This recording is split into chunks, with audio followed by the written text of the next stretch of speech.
The moment I pulled into my driveway and saw Patricia standing in my garage with a stack of bills in her hand, I knew something had gone terribly wrong. My mother-in-law had that particular smile she wore when she believed she'd done something exceptionally clever, the kind that made my stomach tighten with dread. "Victoria," she called out cheerfully, waving the money like a trophy. "Perfect timing.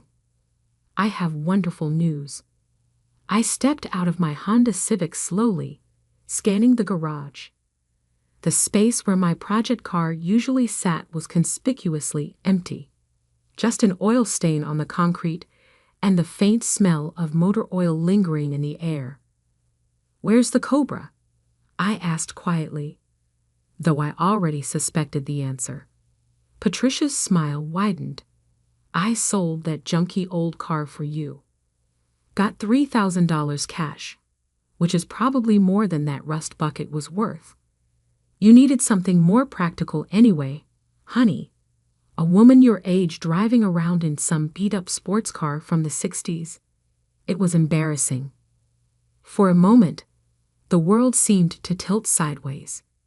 I stared at the empty space where I'd spent the last 4 years of my life meticulously restoring a 1967 Shelby Cobra 427.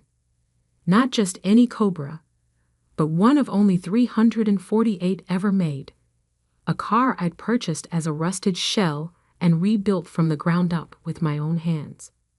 "You sold it," I repeated, my voice steady despite the hurricane building in my chest. "For your own good," Patricia said, smoothing her perfectly styled gray hair. "Mark agrees with me. You've been wasting too much time in this garage playing with car parts instead of focusing on more appropriate hobbies. Maybe now you'll take up something more suitable, like gardening or cooking."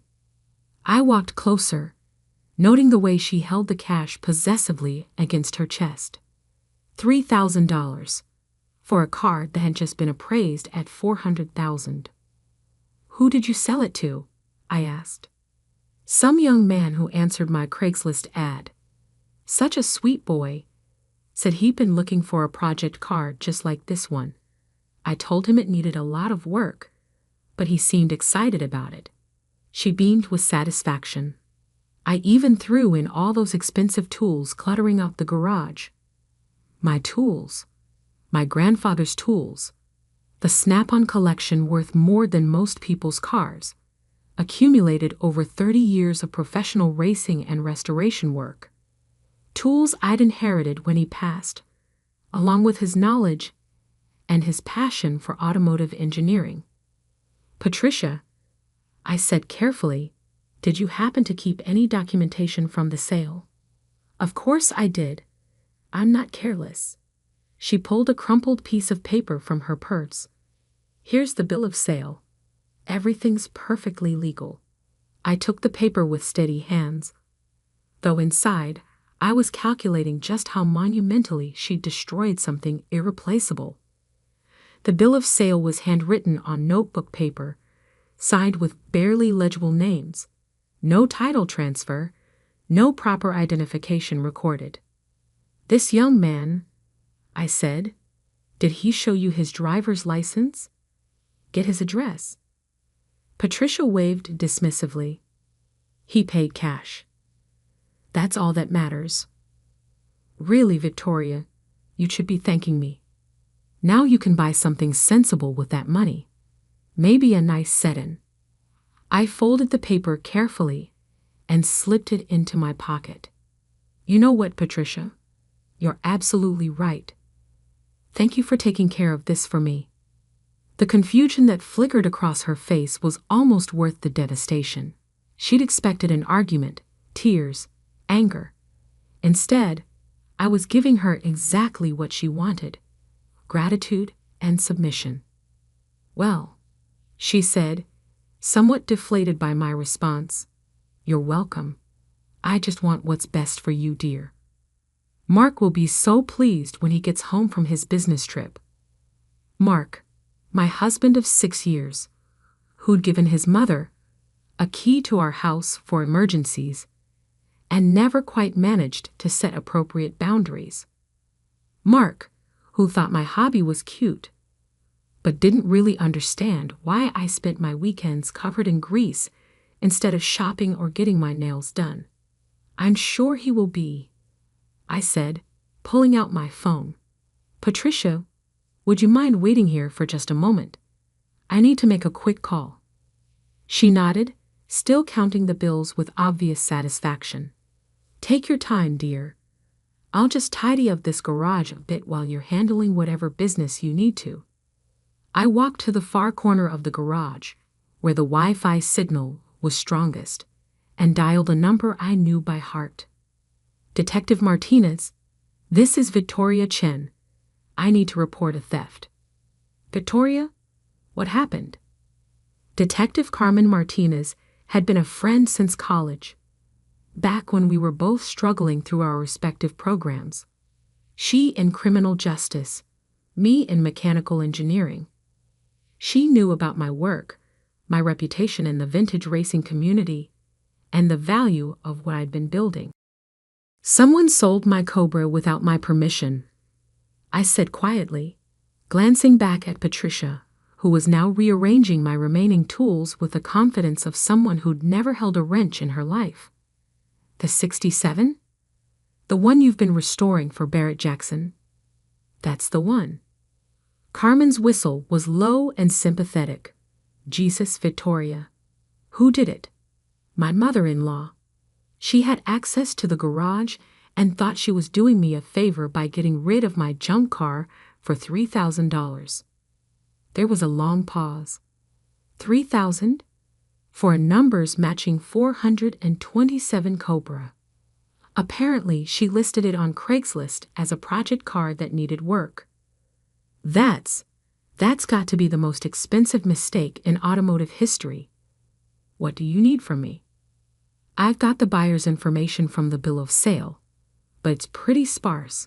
Can you run what I have and see if we can track down where my car went? Absolutely. Text me everything you've got. And Victoria? I'm sorry. I know what that car meant to you. I glanced at Patricia, who was now trying to organize my socket sets by color rather than size. Thanks, Carmen. I'll send you the details now. After ending the call, I typed out the buyer's information, what little there was, and sent it to Carmen. Then I walked back to where Patricia stood, her hands on her hips, surveying the garage like a general reviewing conquered territory. All taken care of, I said pleasantly. Now, why don't you head home? Mark should be back from Chicago tomorrow evening, and I'm sure you'll want to tell him all about your successful sale. Of course. She gathered her purse and the cash, practically glowing with self-satisfaction. And remember, this is really for the best. You'll see. After she left, I stood alone in the garage, staring at the empty space where my Cobra had lived. 4 years of work. 4 years of research. Of hunting down original parts. Of learning welding techniques from YouTube videos. Of rebuilding that 427 big block engine by hand. 4 years of connecting with my grandfather's memory through every bolt I turned and every panel I straightened. Patricia saw junk. I saw art. The next morning, Carmen called with news. The name on the bill of sale is fake, she said without preamble. David Johnson, but the phone number doesn't exist, and there's no David Johnson at the address listed. Professional buyer? That's what I'm thinking. Someone who knows to scout Craigslist for undervalued classics, uses fake information, and probably flips them quickly through auction houses or private dealers. I leaned back in my office chair, staring out the window of the engineering firm where I worked as a senior consultant. So my car is probably already gone. Maybe not. I've got some contacts in the classic car world. Let me make some calls, see if anyone's heard about a Cobra suddenly appearing on the market. Thanks, Carmen. I owe you. Just promise me that when this is over, you'll let me take a ride in whatever car you build next. That afternoon, as I sat in a client meeting reviewing stress analyses for a new bridge design, my phone buzzed with a text from Mark. Mom told me about the car. Probably for the best. Maybe now we can use the garage for storage like normal people. I stared at the message for a long moment, then turned my phone face down and returned my attention to the meeting. Some conversations were better had in person. Mark arrived home the next evening in his usual flurry of activity. Suitcase dropped in the entryway, tie loosened, already talking about his successful presentations in Chicago before he'd even properly said hello. Victoria, you should have seen the client's face when I showed them our cost projections, he said, loosening his tie. They practically signed the contract on the spot. That's wonderful, I said from the kitchen, where I was preparing dinner. How was your flight? Delayed, of course, but first class makes everything bearable. He wandered into the kitchen and kissed my cheek absently. Mom told me about the car situation. I have to say, I'm relieved. That thing was becoming an obsession. I continued stirring the pasta sauce, my movements calm and measured. Is that how you saw it? Come on, Vic. You spent every weekend in that garage. It was like being married to a mechanic. He laughed, clearly not noticing the tension in my shoulders. Now we can actually use the space for something practical. Maybe set up a home gym or create some proper storage. Your mother sold my car without my permission, I said quietly. She was trying to help. You know how she is, always thinking about what's best for family. He opened the refrigerator and grabbed a beer. Besides, $3,000 isn't bad for something that old. We can put it toward a nice vacation. I turned to face him, studying the man I'd married. Mark was handsome in a conventional way, tall, well-dressed, successful in his sales career. But standing in our kitchen, casually dismissing 4 years of my work as a minor inconvenience, he looked like a stranger. That car was worth $400,000, I said. Mark nearly choked on his beer. What? It was a 1967 Shelby Cobra 427, one of 348 ever made. I'd been restoring it to museum quality for the Barrett-Jackson auction in Scottsdale. The color drained from his face. You never told me it was worth that much. You never asked. In 6 years of marriage, you never once asked me about the technical aspects of what I was doing. Never inquired about the value. Never showed any interest beyond complaining that I spent too much time working on it. But $3,000. Mom said it was just an old project car. Your mother committed theft. She sold property that didn't belong to her for a fraction of its value to a buyer who gave false information. Mark set down his beer with shaking hands. Can we get it back? I don't know. The police are investigating, but the buyer used a fake name and address. Professional car thieves often use Craigslist to find exactly these kinds of opportunities. Expensive classics being sold by people who don't know their value. Oh God, what are we going to do? For the first time since I'd come home to find Patricia counting her cash, I smiled. Not the polite, controlled smile I'd been wearing for the past 2 days, but something colder. We are not going to do anything, Mark. I am going to continue working with the police to recover my property. You are going to have a very difficult conversation with your mother about boundaries and legal consequences. The next morning brought a call from Carmen that changed everything. I found your car, she said, excitement clear in her voice. I was in my office, but I immediately closed the door and sat down heavily. Where? Scottsdale. A private collector named James Morrison bought it from a dealer yesterday. Paid $250,000, which means someone made a very nice profit flipping your Cobra. $250. It was worth $400 fully restored. The dealer probably told him it needed work. But here's the good news. Morrison is a legitimate collector, not a flipper. When I explained the situation, he was horrified. He's willing to cooperate fully. What does that mean? It means we can prove the chain of theft.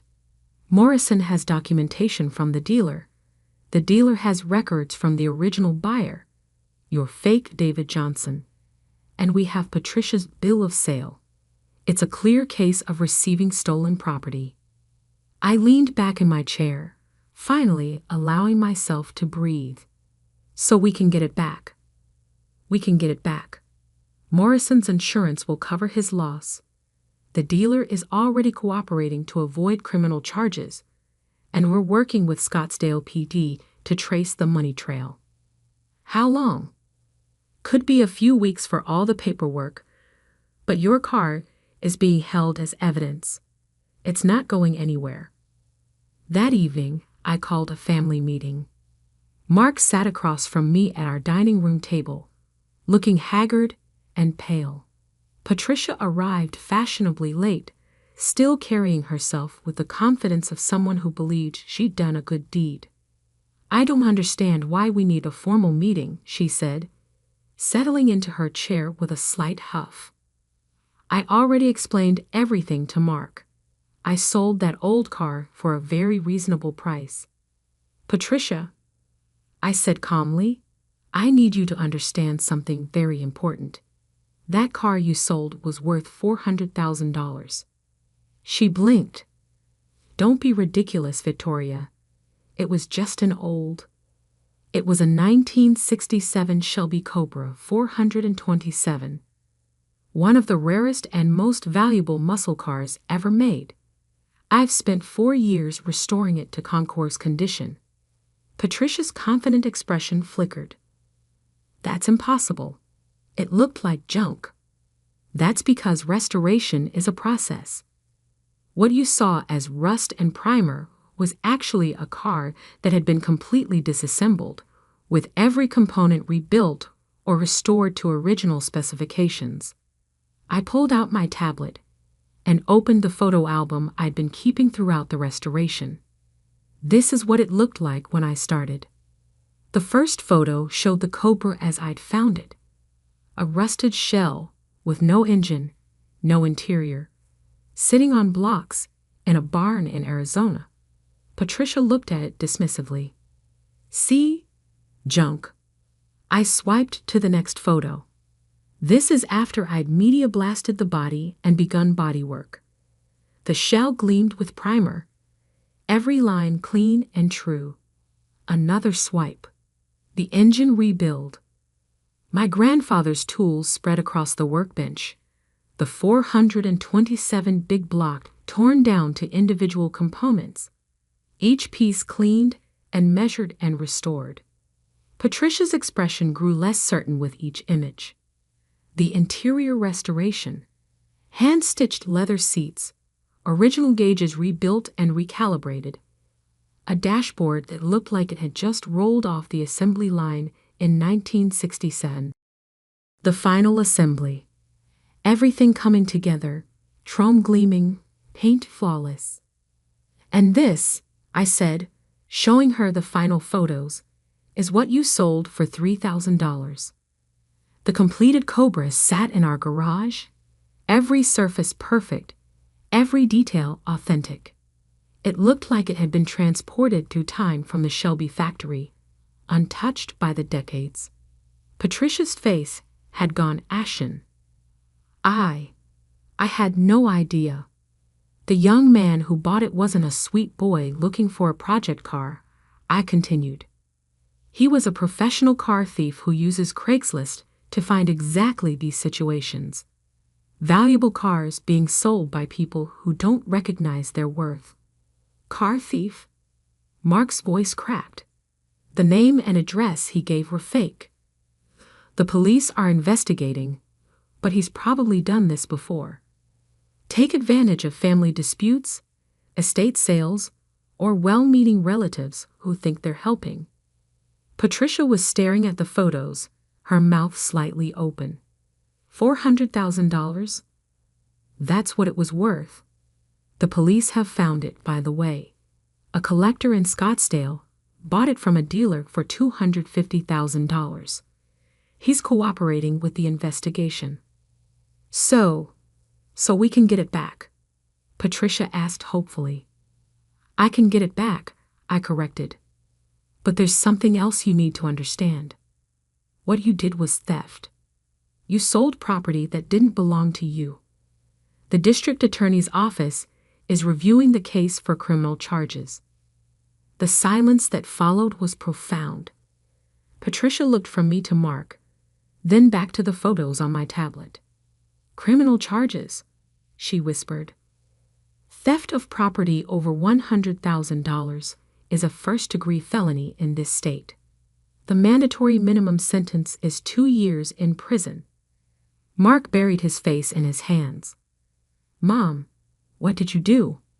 I was trying to help, Patricia said, but her voice had lost all its earlier confidence. I thought it was just taking up space. You thought you knew better than I did about my own possessions, I said quietly. You decided that my interests and hobbies were inappropriate and took it upon yourself to fix my life according to your standards. Patricia was crying now, mascara running down her cheeks. I'm sorry. I'm so sorry. I'll pay you back. With what money? You have $3,000. The car was worth $400,000. We'll figure something out, Mark said desperately. Maybe we can take out loans, or... Mark, I said, my voice firm enough to cut through his panic. I want you to be very clear about something. Your mother committed a felony. She stole property worth more than most people's houses. This isn't something you can fix with good intentions and a payment plan. Over the next 2 weeks, as the police investigation proceeded and the legal machinery ground into motion, I watched my family dynamic shift in ways I hadn't anticipated. Mark, faced with the reality of his mother's actions and their consequences, began to see our relationship differently. He'd spent years minimizing my interests and supporting his mother's interference because it was easier than confronting the family dynamics he'd grown up with.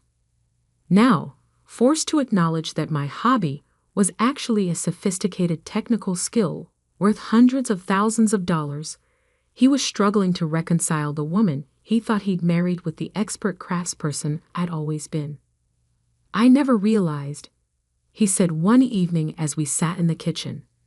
I mean, I knew you were good with cars, but I didn't understand. You didn't want to understand, I replied.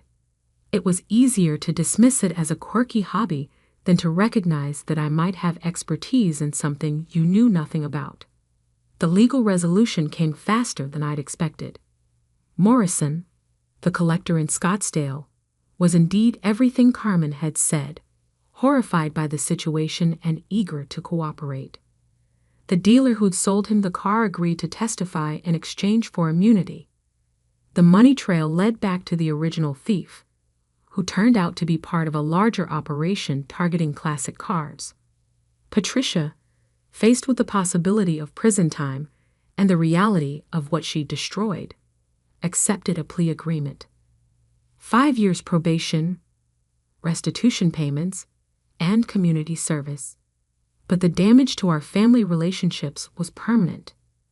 Mark and I entered counseling, but it became clear that this incident had revealed fundamental incompatibilities we'd both been avoiding. He needed a wife who fit his image of conventional success, someone whose achievements complemented his rather than challenging his understanding of the world. I needed a partner who could respect my expertise and interests, even when they fell outside his experience. 6 months after Patricia sold my car, Mark and I signed divorce papers. It was amicable, all things considered. He kept the house with its empty garage. I took my tools, the ones that hadn't been sold, and moved to a small place outside the city with a 2-car garage and room to work. The Cobra was returned to me in perfect condition, apparently none the worse for its adventure in theft and recovery. Morrison had stored it properly and even had his own mechanic perform a full inspection to ensure no damage had occurred during transport. But I'd lost the desire to finish that particular project. Too much had happened, too many associations had been tainted. Instead, I sold it myself, properly this time, through Barrett Jackson, with full documentation and provenance. It brought $420,000 at auction. With that money, I bought something I'd always dreamed of but never thought I could afford, a 1970 Plymouth Cuda that had been languishing in a barn for 30 years. Not as rare as the Cobra, but more personally meaningful. My grandfather had owned one just like it, had taught me to drive in one just like it.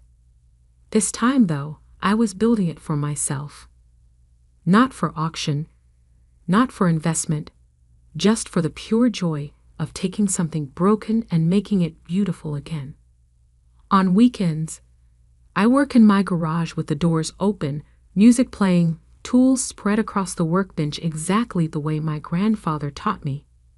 Neighbors stop by sometimes, curious about the old car taking shape under my hands. Some of them are surprised to find a woman doing the work, but most are just impressed by the craftsmanship. Mark sends occasional texts, usually on holidays or anniversaries. He's dating someone new, he tells me, someone who appreciates the finer things in life. I always text back politely, wishing him well. Patricia and I don't speak at all anymore. That's probably for the best. Last month, Carmen stopped by to see the Cuba's progress. She ran her hands over the freshly painted panels, admiring the deep plum metallic that seemed to glow even in the fluorescent garage lighting. You know, she said, I think this one's going to be even better than the Cobra. I smiled, wiping grease from my hands with an old shop rag. Different goals this time. The Cobra was about proving I could do museum-quality work. This one's about remembering why I fell in love with cars in the first place. And how's that going? I looked at the Cuda, still months away from completion, but already showing the promise of what it would become. Every curve was perfect, every component chosen with care, every detail a reflection of decades of accumulated knowledge and skill. Better than I expected, I said. Turns out, when you're building something for yourself, instead of for other people's approval, the work is a lot more satisfying. Carmen laughed. Sounds like you learned more than just automotive repair from this whole experience. Maybe I had. Maybe sometimes it takes someone else trying to steal your dreams to help you realize what those dreams actually mean to you. And maybe, sometimes the thing that looks like the worst betrayal becomes the catalyst for the life you were always meant to live.